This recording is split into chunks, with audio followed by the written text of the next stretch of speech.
بسم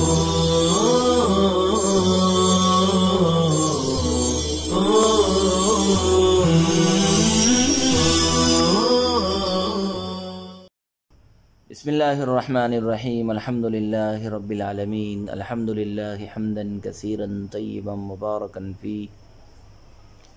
یا رب لک الحمد کما ينبغی لجلال وجہک ولعظیم سلطانک سبحان اللہ وبحمدہ عدد خلقہ ورضا نفسہ وزنۃ عرشہ ومداد کلماتہ وصلی اللہ وسلم علی نبینا محمد وعلی آلہ واصحابہ وبارک وسلم تسلیما کثیرا کثیرا۔ فصل فی الآثار وغیرہا، یہ فصل جھوٹے وغیرہ کے بیان میں ہے۔ عزیز طلبہ کرام، صاحب ہدایہ نے اس سے پہلے پانی میں جانوروں کے گرنے سے اس کی نجاست اور عدم نجاست کے مسائل کو بیان فرمایا ہے۔ اب یہاں سے یہ بیان فرمائیں گے کہ اگر پانی میں حیوانوں یا انسانوں کا جھوٹا اور پس خوردہ گر جائے تو اس کی طہارت وغیرہ کا کیا حکم ہے۔ چونکہ بعض حیوانوں کا جھوٹا ناپاک ہوتا ہے اور پانی میں اس کے گرنے سے پانی بھی ناپاک ہو جاتا ہے، اس لیے جھوٹے کے احکام کو مکمل اور مفصل بیان کرنے کے لیے صاحب ہدایہ نے ایک علیحدہ فصل قائم فرمائی ہے۔ عزیز طلبہ، واضح رہے کہ آثار سورن کی جمع ہے، جس کے معنی ہے جھوٹا، پس خوردہ، کسی کی کھا کر چھوڑی اور بچائی ہوئی چیز۔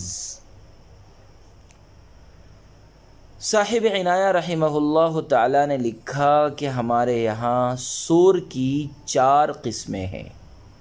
پس خوردہ جھوٹے کی 4 قسمیں ہیں۔ نمبر 1 سور طاہر، نمبر 2 سور مکروہ، نمبر 3 سور نجیس،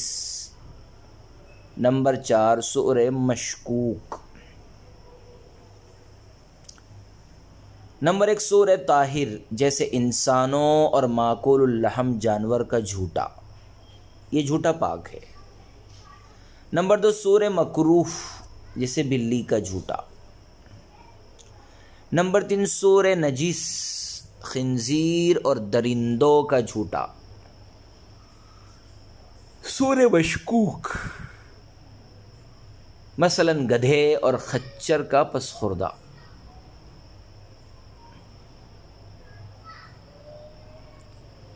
وعرق كل شيء معتبر بسوره لأنهما يتولدان من لحمه فأخذ أحدهما حكم صاحبه۔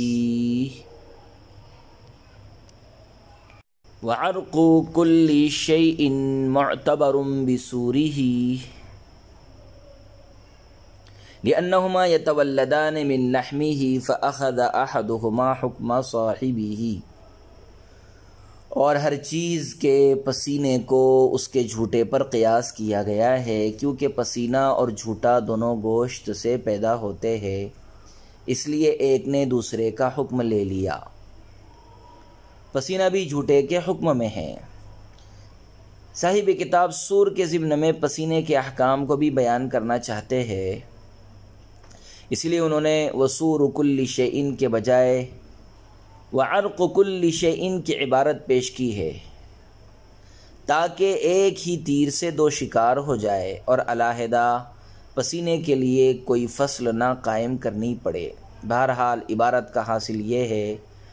کہ شرعی حکم اور مسئلہ جاننے کے لیے ہر جاندار کے پسینے کو اس کے جھوٹے پر قیاس کیا جاتا ہے، اور یہ بتایا جاتا ہے کہ جو حکم جھوٹے کا ہے وہی حکم پسینے کا بھی ہے، اس لیے کہ یہ دونوں گوشت سے پیدا ہوتے ہیں، لہذا دونوں کا حکم بھی یکساں ہوگا۔ وسور الآدمی وما یوکل لحمہ طاہر لأن المختلط به اللعاب وقد تولد من لحم طاہر فيكون طاہرا وَيَدْخُلُ فِي هَذَا الْجَوَابِ الْجُنُبُ وَالْحَائِضُ وَالْكَافِرُ۔ آدمی اور ماکول اللحم جانوروں کا جھوٹا پاک ہے، اس لیے کہ اس میں لعاب کی آمیزش رہتی ہے اور لعاب پاک گوشت سے پیدا ہوتا ہے، لہذا وہ پاک ہوگا، اور اس حکم میں جنوبی، حائضہ اور کافر سب داخل ہیں۔ پیارے بچوں، آدمی اور ماکول اللحم جانوروں کے جھوٹے کا حکم۔ صورت مسئلہ یہ ہے کہ انسان کا جھوٹا، خواہ وہ مسلم ہو یا کافر، انسانوں کا جھوٹا خواہ وہ مسلم ہو یا کافر، اور چاہے پاک ہو یا جنوبی یا کوئی حائضہ عورت ہو، ان کا جھوٹا اور وہ تمام جانور جن کا گوشت کھانا حلال ہے، ان سب کا جھوٹا پاک ہے۔ اگر ان میں سے کسی کا لعاب اور پس خوردہ پانی وغیرہ میں گر جائے تو پانی کی صحت اور اس کی طہارت پر کوئی آنچ نہیں آئے گی، کیونکہ پانی وغیرہ میں لعاب ملنے کی وجہ سے جھوٹا پن آتا ہے، اور لعاب گوشت سے پیدا ہوتا ہے، اور ماکول اللحم جانوروں کا گوشت پاک ہوتا ہے، اس لیے ان کا لعاب بھی پاک ہوگا، اور چونکہ جھوٹے میں لعاب کی آمیزش رہتی ہے، اس لیے ان کا جھوٹا بھی پاک ہوگا۔ یہ دلیل تو ماکول اللحم جانوروں کے جھوٹوں سے پاک ہونے کی ہے۔ انسانوں کے جھوٹے کی طہارت پر وہ حدیث دلیل ہے جس کا مضمون ان الفاظ میں ہے: ان النبی صلی اللہ علیہ وسلم اتی بقدح من لبن فشرب وناول الباقی اعرابیا ثم شربه ثم ناول ابا بکر فشربه الحدیث۔ یعنی آپ صلی اللہ علیہ وسلم دودھ کا ایک پیالہ لے کر کے آئے، جس میں سے خود آپ نے دودھ پیا، پھر ایک دیہاتی کو دیا، اس نے پیا، اور پھر اس اعرابی نے حضرت ابو بکر کو دیا، انہوں نے بھی اس میں سے پیا۔ اس سے صاف یہ پتہ چلتا ہے کہ انسان کا جھوٹا پاک ہے۔ حائضہ کے جھوٹے کی طہارت پر حضرت عائشہ رضی اللہ عنہا کی وہ روایت دلیل ہے جس میں یہ مضمون وارد ہوا ہے: ان عائشہ رضی اللہ تعالی عنہا شربت من اناء فی حال حیضها فوضع رسول اللہ صلی اللہ علیہ وسلم فمہ علی موضع فمها وشربہ۔ یعنی حضرت عائشہ رضی اللہ عنہا نے حالت حیض میں ایک برتن سے منہ لگا کر پانی پیا، اور اس کے بعد آپ صلی اللہ علیہ وسلم نے بھی اس جگہ منہ لگا کر پانی پیا۔ وَسُورُ الْكَلْبِ نَجِسٌ وَيُغْسَلُ الْإِنَاءُ مِنْ وُلُوغِهِ ثَلَاثًا لِقَوْلِهِ عَلَيْهِ السَّلَامُ يُغْسَلُ الْإِنَاءُ مِنْ وُلُوغِ الْكَلْبِ ثَلَاثًا وَلِسَانُهُ يُلَاقِي الْمَاءَ دُونَ الْإِنَاءِ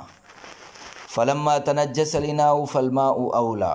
وَهَذَا يُفِيدُ النَّجَاسَةَ وَالْعَدَدَ فِي الْغَسْلِ، وَهُوَ حُجَّةٌ عَلَى الشَّافِعِيِّ رحمه الله تعالى في اشتراط السبع، ولأن ما يصيبه بوله يطهر بالثلاث، فما يصيبه سوره وهو دونه أولى، والأمر الوارد بالسبع محمول على ابتداء الإسلام، وسور الخنزير نجس لأنه نجس العين على ما مر۔ اور کتے کا جھوٹا ناپاک ہے، اس لیے اس کے برتن میں منہ ڈالنے کی وجہ سے 3 مرتبہ برتن کو دھویا جائے گا، اس لیے کہ آپ صلی اللہ علیہ وسلم کا ارشاد گرامی ہے: کتے کے منہ ڈالنے سے 3 مرتبہ برتن دھویا جائے، اور کتے کی زبان پانی سے ملتی ہے نہ کہ برتن سے، لہذا جب برتن ناپاک ہو گیا تو پانی بدرجہ اولا ناپاک ہوگا۔ اور یہ حدیث پانی کے ناپاک ہونے اور دھونے میں 3 کے عدد کے ضروری ہونے کا فائدہ دے رہی ہے، اور یہ حدیث 7 مرتبہ کی شرط لگانے کے سلسلے میں امام شافعی رحمۃ اللہ علیہ کے خلاف حجت ہے، اور اس لیے بھی کہ جس چیز کو کتے کا پیشاب لگ جائے وہ 3 مرتبہ دھلنے سے پاک ہو جاتی ہے، تو وہ چیز جسے کتے کا جھوٹا لگ جائے جو پیشاب سے کم تر ہے، وہ تو بدرجہ اولا 3 مرتبہ دھلنے سے پاک ہو جائے گی۔ اور 7 مرتبہ دھونے کا جو حکم وارد ہوا ہے وہ ابتدائے اسلام پر محمول ہے، اور خنزیر کا جھوٹا بھی ناپاک ہے۔ اس لیے کہ وہ نجس العین ہے، جیسا کہ گزر چکا ہے۔ عزیز طلبہ، کتے کے جھوٹے کا حکم اور اس سے ناپاک ہونے والے برتن کو پاک کرنے کا بیان۔ عبارت کا حاصل یہ ہے کہ اگر کتا کسی برتن میں منہ ڈال دے تو وہ برتن بھی ناپاک ہو جائے گا، اور اگر اس برتن میں پانی یا کوئی دوسری پاک چیز ہوگی تو وہ بھی ناپاک ہو جائے گی۔ برتن کو پاک کرنے کا طریقہ خود حدیث پاک میں بیان کر دیا گیا ہے کہ اسے 3 مرتبہ دھو لیا جائے، کیونکہ ولوغ قلب کی وجہ سے وہ ناپاک ہو جاتا ہے، اور جب برتن ناپاک ہو جاتا ہے تو اس میں موجود پانی تو بدرجہ اولا ناپاک ہو جائے گا، اس لیے کہ کتا اپنی زبان سے پانی پیتا ہے اور اس کی زبان پانی ہی سے لگتی اور ٹچ کرتی ہے۔ صاحب ہدایہ فرماتے ہیں کہ کتاب میں جو حدیث بیان کی گئی ہے اس سے 2 باتیں سمجھ میں آتی ہے۔ نمبر 1، کتے کے جھوٹے کی نجاست۔ نمبر 2، جس برتن میں وہ منہ ڈال دے اسے 3 مرتبہ دھونے کا حکم۔ ان دونوں مفہوموں کے اعتبار سے یہ حدیث امام مالک اور امام شافعی رحمۃ اللہ علیہ رحمہم اللہ تعالی دونوں کے خلاف حجت ہے۔ امام مالک رحمۃ اللہ علیہ کے خلاف تو اس لیے حجت ہے کہ وہ کتے کے جھوٹے کو پاک کہتے ہیں، اور امام شافعی رحمہ اللہ تعالی کے خلاف اس معنی کر حجت ہے کہ وہ ولوغ قلب سے 7 مرتبہ برتن دھونے کو ضروری قرار دیتے ہیں۔ اور اس پر حضرت عبداللہ ابن مغفل رضی اللہ عنہ کی حدیث سے استدلال کرتے ہیں، جس میں یہ مضمون وارد ہوا ہے، ان النبی صلی اللہ علیہ وسلم قال اذا ولغ الكلب في انائكم فاغسلوه 7 وعفروه 8 بالتراب، یعنی اگر کتا برتن میں منہ ڈال دے تو اسے 7 مرتبہ دھو لو اور 8ویں بار مٹی سے مانجو۔ اس حدیث سے امام شافعی کا وجہ استدلال اس طور پر ہے کہ اس میں صاف لفظوں میں 7 مرتبہ دھونے کا حکم وارد ہے، لہذا اس سے انحراف نہیں کیا جا سکتا۔ ہماری طرف سے امام شافعی رحمہ اللہ تعالیٰ کے اس استدلال کا جواب یہ ہے کہ یہ حکم ابتدائے اسلام پر محمول ہے، اور آپ صلی اللہ علیہ وسلم نے شروع میں جب لوگوں کو کتے پالتے اور انہیں اپنے پیچھے لگائے رہتے دیکھا تو آپ نے کتوں کے سلسلے میں سختی کے ساتھ لوگوں کو منع فرمایا تھا کہ ہرگز انہیں اپنے قریب نہ آنے دو۔ پھر جب لوگوں کی عادتیں بدل گئیں تو پھر اس حکم میں کچھ نرمی آ گئی، اور اس حکم میں نرمی پیدا ہونے کی سب سے واضح دلیل یہ ہے کہ پہلے والے حکم میں برتن کو مٹی سے مانجنا بھی ضروری تھا، مگر یہ حکم تو بالاتفاق اب منسوخ ہو گیا ہے۔ وَلِأَنَّمَا يُصِيبُهُ بَوْلُهُ يَطْهُرُ بِالثَّلَاثِ فَمَا يُصِيبُهُ سُورُهُ وَهُوَ دُونَهُ أَوْلَى۔ یہاں سے صاحب ہدایہ امام شافعی پر الزامی دلیل پیش کرتے ہوئے انہیں یہ احساس دلا رہے ہیں کہ اگر کسی چیز کو کتے کا پیشاب لگ جائے تو وہ تو 3 مرتبہ دھلنے سے پاک ہو جاتی ہے، اور جس چیز میں کتے کا جھوٹا پڑ جائے وہ 7 مرتبہ دھلنے سے پاک نہ ہو۔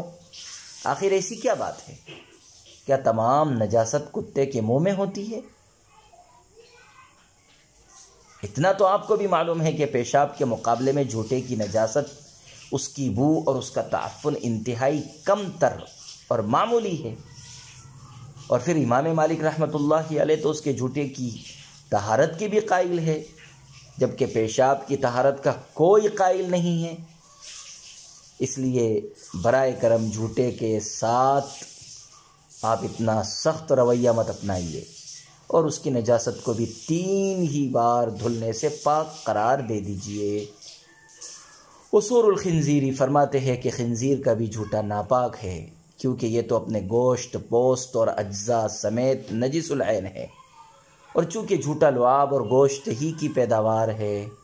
اس لیے اس کی بھی نجاست میں کسی بھی طرح کا کوئی شبہ نہیں ہے۔ وصلی اللہ وسلم علی نبینا محمد وعلی آلہ واصحابہ وبارک وسلم تسلیما کثیرا کثیرا۔